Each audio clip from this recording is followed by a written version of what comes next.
right, David, so yesterday we took the liberty of prepping the truck for you. Got all the heavy dirt off that we could see, identified rust areas, hit it with a wire brush where we saw, heavy accumulation of rust or anything loose, knocked all that down, and now I think we're to the process where we want to start applying the undercoat in a can. Before we got started, David and I went over a quick to-do list. Wear a mask and safety goggles, put on old clothes or a paint suit, know which areas are to be coated, and jack up your vehicle if needed. We decided to start at the front of the vehicle and move towards the back. First, we hit the control arms on either side. Second, we sprayed the wheel wells. Next, the frame rails, the cross members, and the body panels. Then we coated the leaf springs, and finally the floorboards and the rear differential. First, the control arms. Being low to the road and containing many corners and crevices, these parts of Mike's truck showed pretty significant rust damage. It's important when applying in these areas to be mindful of your overspray. We then moved on to the wheel wells. The wheel wells are exposed to a great deal of corrosion.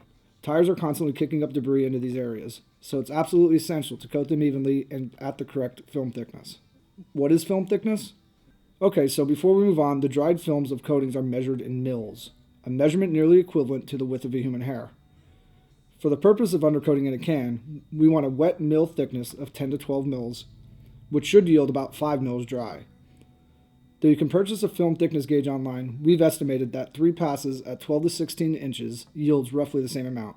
Just try to keep it even. We next hit the body panels, the cross members, and the frame rails. All located in between the front and rear wheels, these areas are easy to reach, but it may be difficult to get a 360-degree spray on these components. Do your best here. The most important thing to note here is do not coat your exhaust pipe. Next, we hit the leaf springs. Another low-to-the-road component. These are easy to spot and apply. One side, however, is adjacent to the muffler. Do not coat the muffler. Finally, the rear differential or the pumpkin.